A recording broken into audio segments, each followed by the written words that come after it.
Criminal markets offer ransomware as a service under the guise of education. The UK's NHS and Licking County, Ohio deal with separate ransomware accounts. The Slammer worm attempted a comeback after 14 years, so patch those known vulnerabilities. Crooks scam slot machines, possibly by defeating their pseudo-random number generator. Norway tracks Fancy Bear. Russia says the FSB officers charged with treason gave info to the Americans, but not necessarily the CIA. And GCHQ says security companies are peddling witchcraft.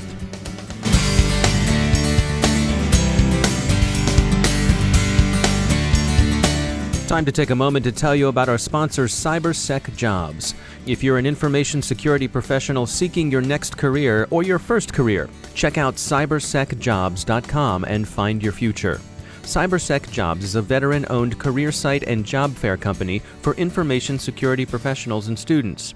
Job seekers can create a profile, upload their resume, and search and apply for thousands of jobs. And it's great for recruiters, too.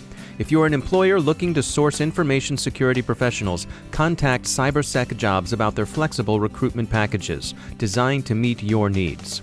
Here's one of the current hot jobs. WakeMed is looking for an information systems security officer to help safeguard sensitive information. You'll find this and other great opportunities at CyberSexJobs.com. That's CyberSexJobs.com. And we thank CyberSexJobs for sponsoring our show.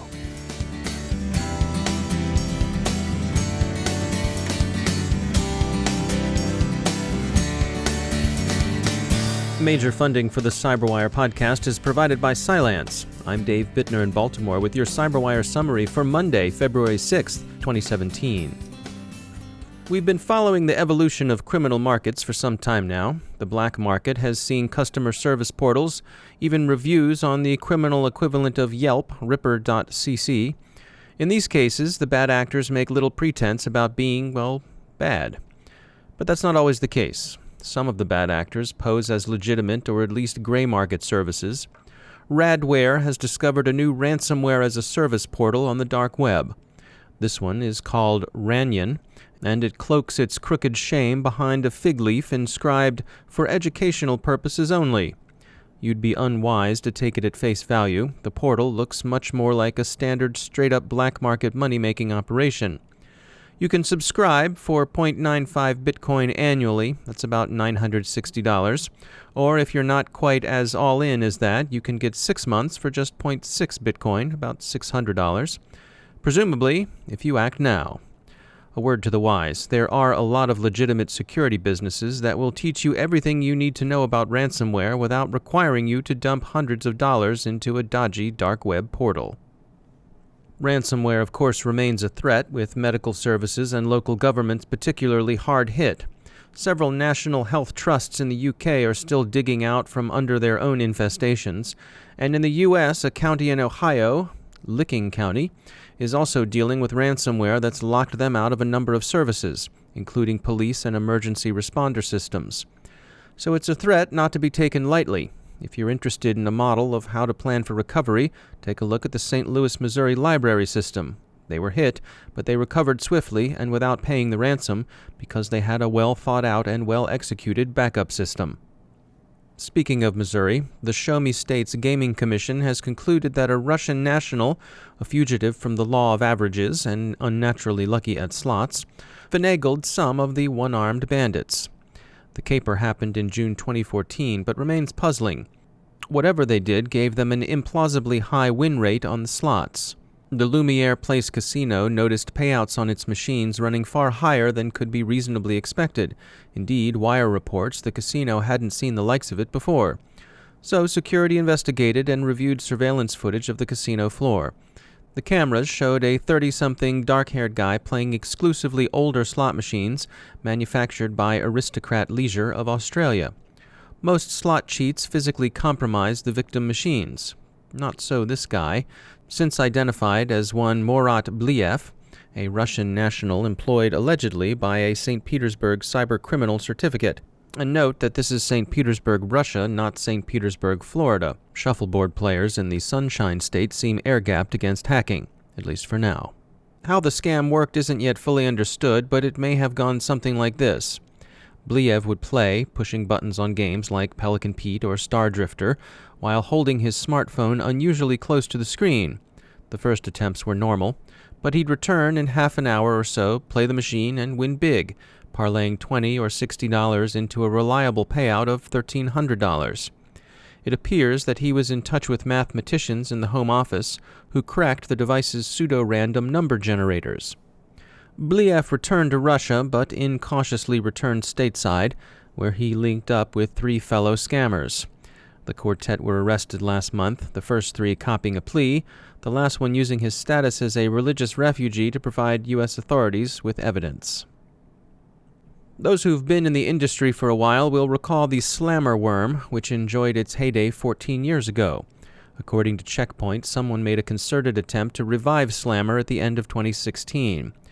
We heard from Tripwire's Senior Director of Security, Lamar Bailey, who takes the opportunity to remind everyone that 0 days may get all the press, but your biggest threat probably comes through unpatched and known vulnerabilities. Quote, organizations spend millions on the latest, greatest security products, but fail to fundamentally secure their network by just upgrading and patching old vulnerabilities. End quote. Patching, he says, is like locking your door. Criminals may still get in, but you haven't made it too easy for them. Norway's intelligence service continues to follow the tracks of Fancy Bear through Foreign and Defense Ministry email servers. Fancy Bear, of course, is widely believed to be Russia's GRU. Elsewhere in the Russian intelligence and security services, Russian sources say the former and current FSB officers charged with treason were leaking to America and not necessarily the CIA. That will strike many as a distinction without a difference, since it's difficult, although not impossible, to imagine to whom else they might have been leaking. After all, it's unlikely to be the Small Business Administration, even under the leadership of World Wrestling Entertainment impresario Linda McMahon. Finally, the famously outspoken Ian Levy, technical director of the UK's National Cybersecurity Centre, has told the security industry to knock off the FUD. He says they're peddling witchcraft, and not the good Hogwarts kind. There's no hint, however, that the NCSC is anticipating prosecution of threat researchers under the authority of the Witchcraft Act of 1735. So no worries, security industry. Our barristers have so far offered no legal opinion as to whether prosecution under the Fraudulent Medium Act of 1951 is similarly unlikely. Brexit makes action under the EU's consumer protection regulations a stretch too. But we certainly wouldn't want to mess with Dr. Levy.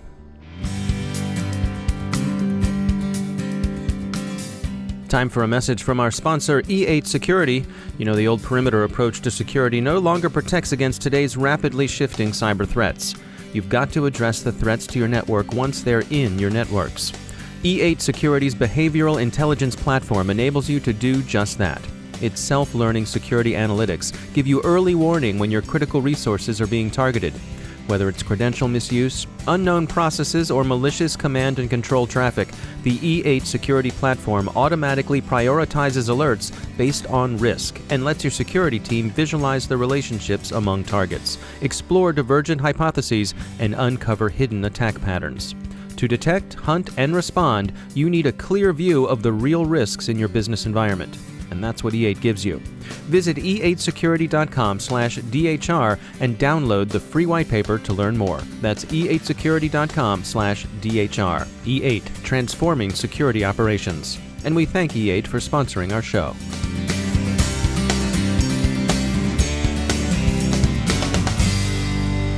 And I'm pleased to be joined once again by Marcus Roschecker. He's the Cybersecurity Program Manager at the University of Maryland Center for Health and Homeland Security. Marcus, I saw that a group of lawmakers, actually a bipartisan group of lawmakers, have reintroduced the Email Privacy Act, which is has to do with email and having to get warrants before searching emails. Take us through this. What's going on here? Yeah, this new bill seeks to really close a gap in an existing law. The existing law is the Electronic Communications Privacy Act, which was passed all the way back in the 1980s. And it basically says that government does not need a warrant to search emails that are stored on an internet service providers or a provider's servers if that email is older than 180 days. Of course, nowadays, most of us store all of our emails in the cloud. If we use a service like Google or Yahoo, we tend to just leave our emails up in the cloud, up with the email service provider, and never download them onto our computer, which means that government can read all of those private emails if they are older than 180 days without actually needing a warrant. So this is very concerning, and the bill that was introduced recently by lawmakers seeks to address that and basically asks that government does need to get a warrant before it can search through those emails, even if they're stored with the email service provider. Yeah, it seems remarkable to me. I mean, 6 months is, you're not allowed to come in my house and look through any of my papers that are older than 6 months old automatically. So, this notion that at 6 months my private emails just become available, that's news to me. Yeah, it is concerning, but it kind of makes sense when you think about how the existing law came about. And like I said, the Electronic Communications Privacy Act was passed in the 80s, and in the 80s, email was handled very differently than it is today. So back then, in the 80s, people would download emails that they would get sent to them. They would download those emails onto their computers, and government certainly needed a warrant. And still needs a warrant to search emails that are actually exclusively stored on one's computer. Now, of course, nowadays, people don't do that download anymore. So this Electronic Communications Privacy Act is a perfect example of how laws can become greatly outdated based on our advances in technology. This is an issue that is finding bipartisan support, because it just doesn't make any sense for government to have that authority to search private emails. No one really wants that on either side of the aisle. Can you just touch on that notion that, back in the 80s, they considered that something left on the server that long was abandoned? Yeah, so basically, back in the 80s, we expected users to download emails onto their computers when they received them. If users did not download emails onto their computers, then they were considered abandoned. It was considered that a user who didn't have any interest in those emails anymore if they weren't downloaded. And therefore, the thought was that government really shouldn't be required to get a warrant to look at those abandoned emails. Kind of like they don't need a warrant to look through my trash because it's considered something that I've thrown away. Exactly. Oh, interesting stuff. All right, Marcus Roschecker, thanks for joining us. And that's the CyberWire. We passed a significant milestone over the weekend, and we want to thank all of you for being part of it. Sometime this past Saturday, in the wee early hours of the morning, we passed 1 million downloads of our show. When we started our show just over a year ago, that seemed like a crazy, far-off distant goal. So thanks to all of you for getting us there. We couldn't have done it without you, listening, sharing, and helping to spread the word. So from all of us here at the CyberWire, a heartfelt thanks. For links to all of today's stories, along with interviews, our glossary, and more, visit thecyberwire.com.